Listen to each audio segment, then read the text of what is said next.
With the FIFA World Cup reaching its most exciting stage, artificial intelligence is transforming how fans search for teams, odds, predictions, and even which betting brands they trust. Joining us today is Justin Deaville, Managing Director at Receptional, whose latest research explores how AI platforms like ChatGPT and Google AI are reshaping the sports betting landscape.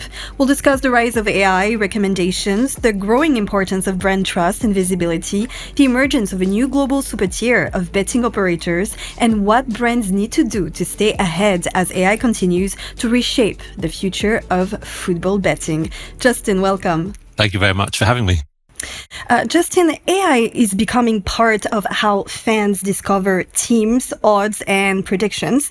How do you see artificial intelligence changing the World Cup experience for audiences and operators alike? Well, I think it's going to change it in lots of different ways. And I'm mildly obsessed by AI, right? So I've got lots that I can talk about. But I thought it was, first of all, it's worth just recognizing the how fantastic the World Cup is turning out to be. I having been through lots of World Cups and being an England supporter by background, right? Then I've got to a stage in life where a World Cup comes along and you know that you're going to end up disappointed. And so the other day we're filming this at the point at which England have just beaten Mexico, and so I was watching the match in the early hours of the morning. So I didn't watch it live because it was on at 2 a.m, and so I got up in the morning. I hadn't checked my phone. I made sure that I started watching it as live. And I sat and watched it. And if you're my age, you remember in that stadium, the hand of God, and Diego Maradona scoring the goal with his hand. And I was a boy at that age, and I just remember the unfairness of it. So that going back to that stadium, England playing there again, was this this difficult moment. And then of course the game was so exciting. But because I was watching it and I was on a deadline, I needed to get to work. I was watching it as live, and it got to the national anthems, and I was like, I'll fast forward through this bit, and then it started playing, and just that moment of the national anthems playing and the Mexican players, and they're bellowing out that national anthem, and the noise in the stadium, and everything going on, and then the match that followed. But just as I was just listening to the national anthem, my hairs on the back of my neck were standing on end, and I was like, "This is going to be a fantastic game," and that's how it turned out to be.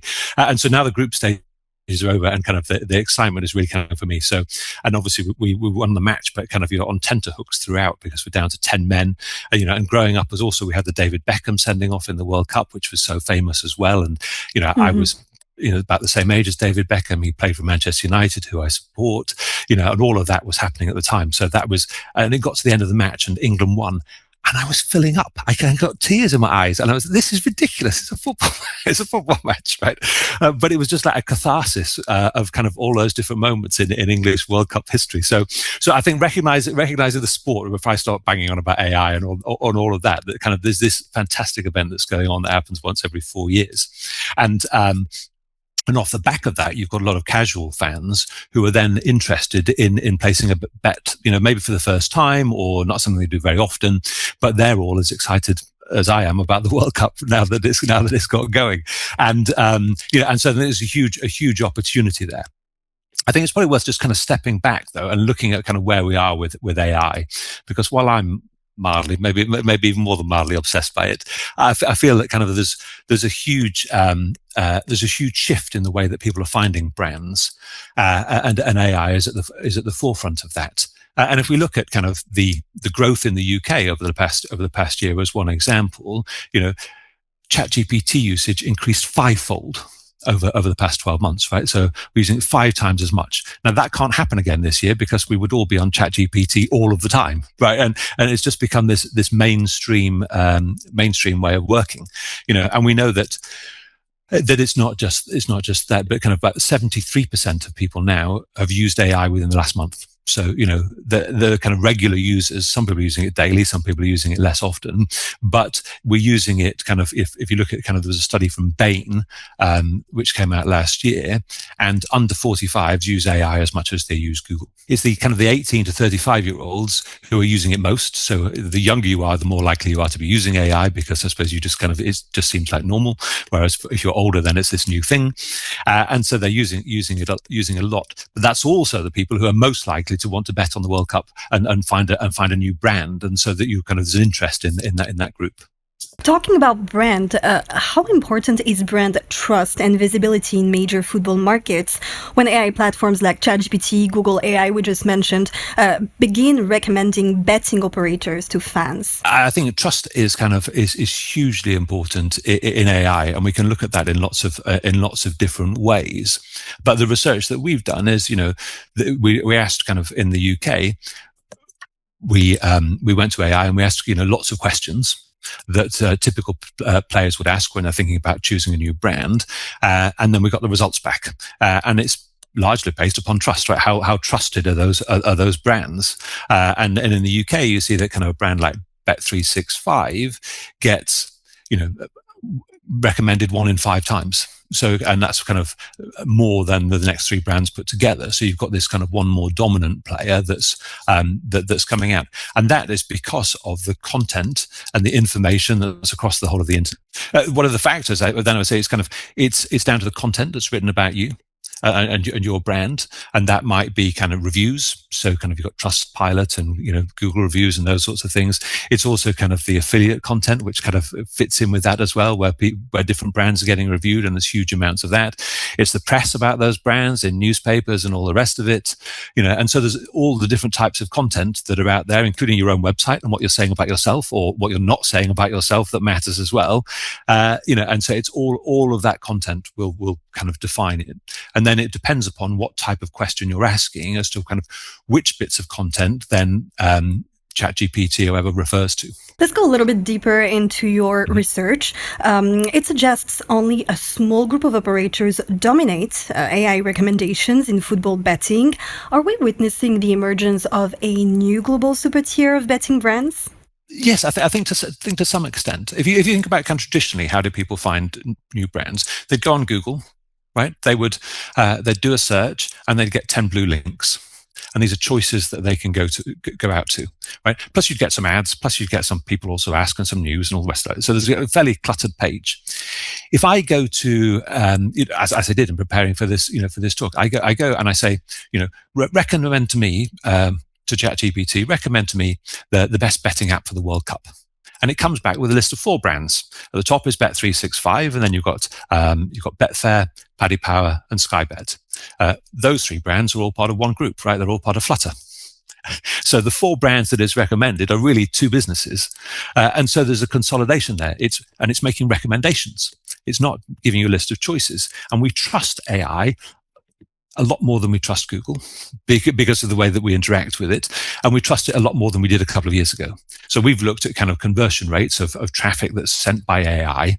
And a couple of years ago, we didn't really trust it that much, right? We weren't convinced. Increasingly, those conversion rates have gone up because we trust it and we're used to having conversations with it and its recommendations are good. And so the user journey has changed. Instead of kind of looking at one of those blue links and going and investigating and having a look around, I trust AI enough to kind of go, okay, I'll just go and sign up to that brand. And so the user journey is different and it consolidates the market. Instead of having 10 blue links, you've got 4 recommendations. You've mentioned that these betting brands that are currently dominating the market are all under one group. What are they doing differently from the rest of the industry? I think some of it is scale, right? So the kind of, if you're thinking about the kind of the betting experience, then those brands have got the wherewithal to invest in making sure they've got the best experience, and that's one of the factors that AI will look at is kind of what's the betting experience, how does it get reviewed. I think there's the scale of content as well, that they're able to kind of produce content for their own sites. They're able to kind of make sure that their specialisms come through. So if you're talking about Paddy Power, generates lots of content around Cheltenham. It's the number 1 brand around that event. And so an AI recognizes all that content and the association. You've got a brand like Boyle Sports has an association with horse racing as well, but it doesn't have the kind of it's not across the whole sector in quite the same way. If you go into football betting, Boyle Sports doesn't get recognized. So I think some of it is breadth. Some of it is just the amount of content that's written about those brands because they are the premier brands in the sector. Let's go back a little bit to your research. Mm-hmm. It highlights the growing influence of external trust signals like reviews, Reddit discussions, licensing information, and also responsible gambling visibility. How important will those factors become during future major sports events? I think they're really important. If you look at, well, let's look at the World Cup that's happening now, right? And there's so much kind of ad spend and publicity. I think it's about $10 billion worth of ad spend during the World Cup, right? And a couple of billion of that is through FIFA, but the rest of it is kind of outside the event. It's kind of more rogue.